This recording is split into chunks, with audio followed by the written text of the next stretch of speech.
Hello, Franz! If you don't know me, cause who the fuck am I? My name's Amy Gennady, and I'm a recent graduate with my BFA in creative writing. No, seriously. My diploma is in the mail, and I thought that means I'm qualified to talk about literature on the internet.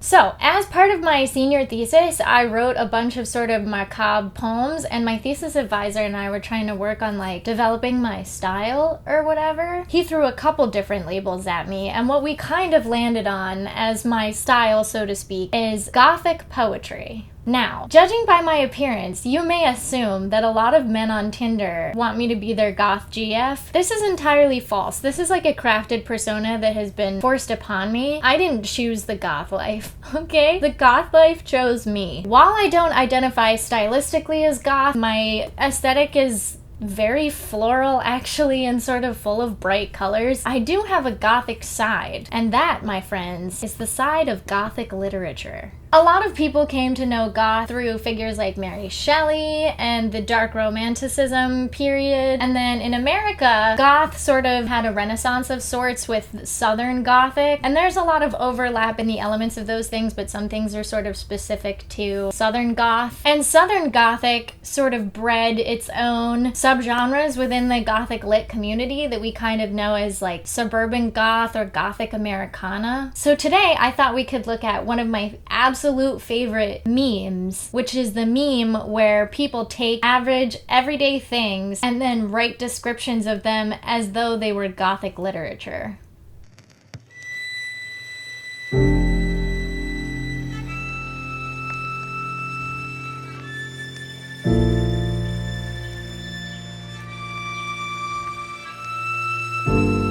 Before we get into the memes, first we have to, as we like to do on this channel, establish some ground rules as to what Gothic lit is. So, some of the key features of Gothic literature, I'm just going to quote straight from this article on In Good Taste. Gothic literature is a genre that emerged as one of the eeriest forms of dark romanticism in the late 1700s. Dark romanticism is characterized by expressions of terror, gruesome narratives, supernatural elements, and dark, picturesque scenery. So some of the defining elements of Gothic literature are mystery and fear. So a lot of the scenes contain events and objects like burials, flickering candles, evil potions, other frightening concepts that are frightening because you don't really understand them and you don't fully grasp what they are. Another big one is atmosphere and setting. Gothic novelists carefully set the tone by choosing a physical location and then describing it in as much detail as possible. So very popular things are dark forests, unnerving mountain regions, ominous climate conditions, threatening storms, those types of things. Another big one is supernatural and paranormal activity. Another thing you'll see a lot in Gothic lit is omens and curses, nightmares, and emotional distress. A lot of the stuff that you'll see in Gothic Americana, specifically Southern Gothic, you'll see a lot of the macabre and grotesque. So lots of dead carcasses, dead animals, lots of insects, decay. A lot of the landscapes will be super decrepit, crumbling, falling apart. And then finally, violence. Just to recap, the big ones: mystery and fear,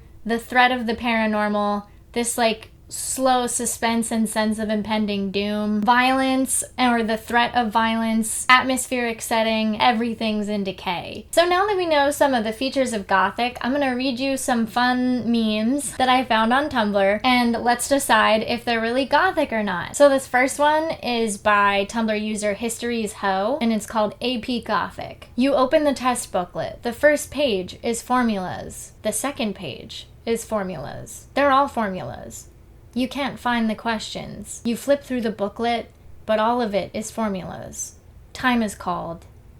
Time doesn't answer. Where is it? It's lost. You are all lost. You may never discuss these questions. They no longer exist. You may only use black or blue ink. Your pen breaks. The ink spills everywhere. Milky black liquid falls over everything you knew and loved. The College Board confiscates it. How can we accurately assess your skills without gathering all your materials? They smile. You never noticed they had so many teeth before. So some of the Gothic elements working in here, there's a lot of repetition, so people like to create this sense of like looping of time. So with this first one, you open the test booklet. The first page is formulas. The second page is formulas. It gets this like cyclical momentum that makes you feel trapped in the narrative, which is very cool, very spooky. And then you get expression of emotional distress, so we get this sense of existentialism with the line, time is called, time doesn't answer. Where is it? It's lost. We get this almost gory description of the ink spilling out of the pen. Your pen breaks, the ink spills everywhere, milky black liquid falls over everything you knew and loved. There's a lot of hyperbole in Gothic memes, so like one small thing will suddenly be applied to a much larger scale to make it seem more intense than it is. And then finally we land on this horrific image of the college board. They smile. You never notice how many teeth they had before. A really popular trope in these Gothic memes is to show something and talk about how it has too many teeth. Goths love teeth. As a good follow-up to that last one, let's look at Technicolor House Cat's post College Gothic. You are learning addition. You blink. There is calculus written on the whiteboard. The longer you stare, the less it looks like numbers. Your final grade has not been posted yet. It has been 2 days. Your final grade has not been posted yet. It's been a month. Your final grade has not been posted yet. It's been a year.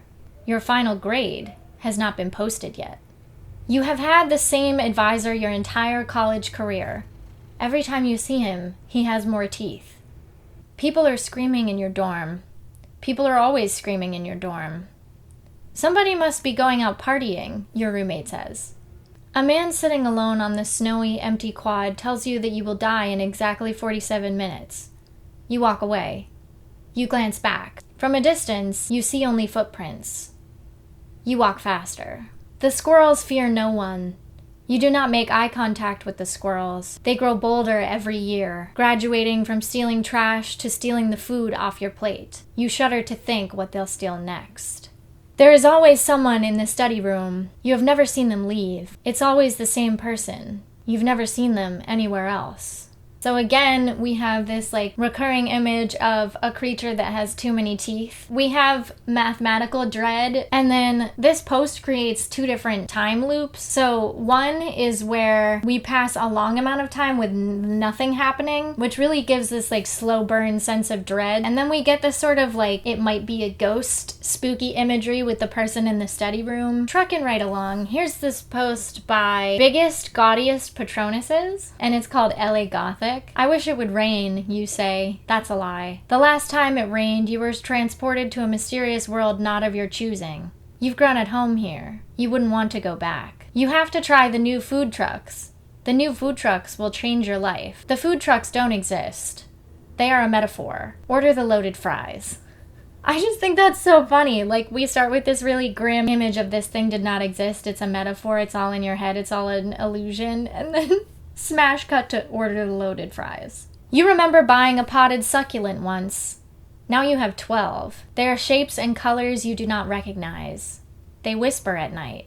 Plants talking, the landscape talking, big trope. You go to your psychiatrist. You spend 15 minutes. You leave with horse tranquilizers.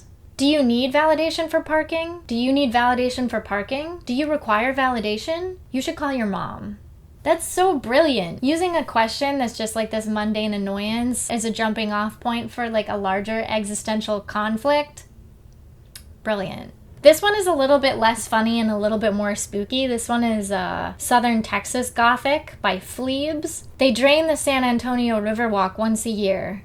They tell you it's shallow, only 3 feet deep. But no matter how much you stare, you cannot see the bottom. They found prosthetic limbs in the annual dredging. That's a really macabre image, just dismembered body parts floating around. You've been driving for hours. Surely you're out of state lines by now. But the scenery hasn't changed at all, and the sky has long turned dark. You can't remember the last town you went through. We don't sing deep in the heart of Texas because it's a tradition. We sing it to keep it sated. Because deep in the hill country, if you stand still enough, you can feel a deep, steady throb beneath your feet. The heat is sticky and heavy against your skin, even in the dead of night. Sure is hot this summer, your mother says. Her eyes are glassy, and her teeth grind together as she stares out into the distance. Sure is hot. The grackles are waiting in the grocery store parking lot. There are hundreds, maybe thousands of them. They scream into the sky and watch you as you pack away your groceries. I don't know what a grackle is, but I have a feeling it's a really spooky thing to look at, so I'm gonna Google image search it right now. Oh no, it's a bird. Okay, so grackles, when you see them from a distance, they kind of look like crows but bluer. Off the highway, decaying farmhouses stand like gray smudges against the blue sky. The cattle graze around them, away from them. The grass around them is dead. Don't mess with Texas. Texas remembers. Texas is vengeful. All right, I'm gonna get into some high school ones now because these high school ones are really funny. So this first one is called High School Gothic, and it's by Flora Kid. You're freshmen now, says the vice principal with a grin of white teeth. Too many white teeth. Too many teeth. Freshmen, freshmen, freshmen, chant the upperclassmen. Fresh, fresh, fresh. You go to the homecoming game. You realize the football players all have the same face. So do the cheerleaders. Fight! Team! Win! Win! Win! They look afraid. Oh yeah, I'm bisexual, says the girl who sits behind you. Me too, says the girl who sits next to you. Every girl is bisexual. All of them. You go to the homecoming game and you realize the football players all have the same face. This is like the logline or the plot to Zombie Blondes by Brian James, which is one of my favorite books. I reread Zombie Blondes like once a year. This one is by Miss Monorail. This is another public school Gothic. If someone dies during an exam, we all pass, a student says. He laughs. Somebody's gonna have to take one for the team. You laugh along, but a chill of dread creeps down your spine as you glance at each other, eyes shifting. Someday, it will happen.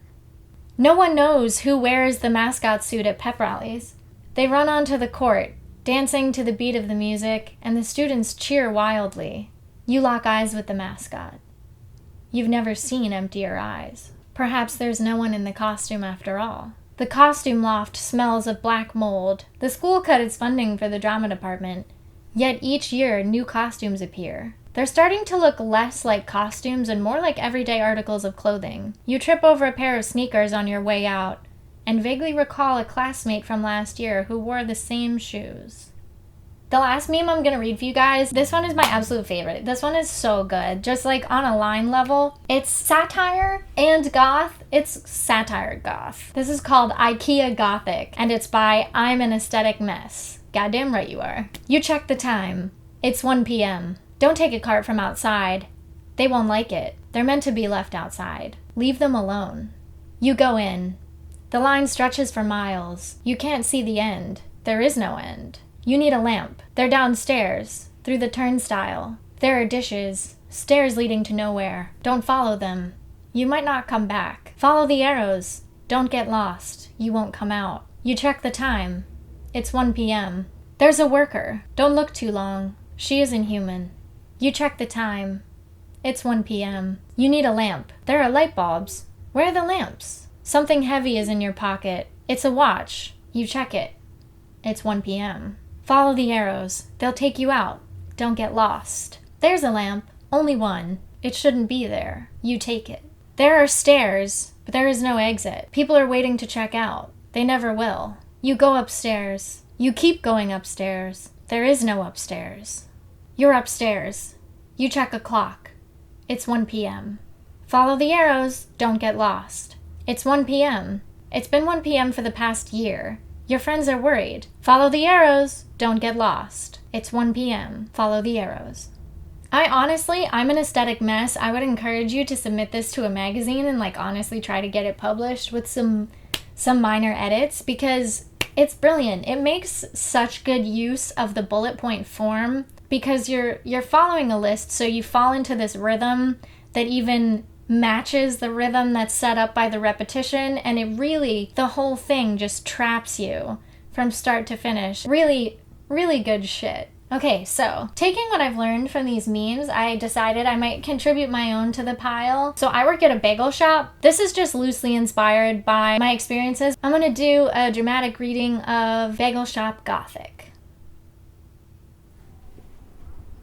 The shop has no open sign. It exists in a pocket outside of time, where it is simultaneously always open and always closed. People keep asking you for pizza bagels. There are no pizza bagels. They're not on the menu. They were never on the menu. Several beings patroned the shop since the beginning of time. They are known as the regulars. You must remember their names. A woman appears at the counter.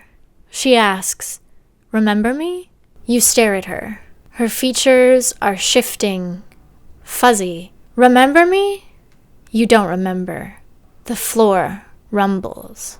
You sit down for lunch and find a hair in your bagel. You pull it, but it keeps coming.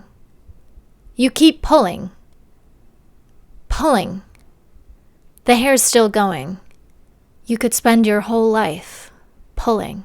Sometimes when the kettle boils, the steam sounds like it's whispering. The oven must be cleaned and closed every night, or else. In the winter, the heat from the kettle will fog the windows. Sometimes, there are handprints in the fog. You spread a raw bagel on the boards to flatten. A face appears in the dough. The kettle is boiling, but there's no steam. You check the burner. The fire is out. The bulb blew in the light in the hallway. The shadow spreads further and further into the shop. You swear something in it moved. You take your lunch to the break room upstairs. It's hot up here. A single bead of sweat trickles down your side. You sip from your water. The water you just took from the fridge, but it's warm. It's so hot up here. Your vision swims as sweat drips into your eyes. God, it's so hot. Someone forgot to close the oven tonight. You walk past it in the dark store. It's gaping and black. So very black. You drive past the shop one day after close. The storefront is black, save for a light in the upstairs window. This has been a dramatic reading of Bagel Gothic.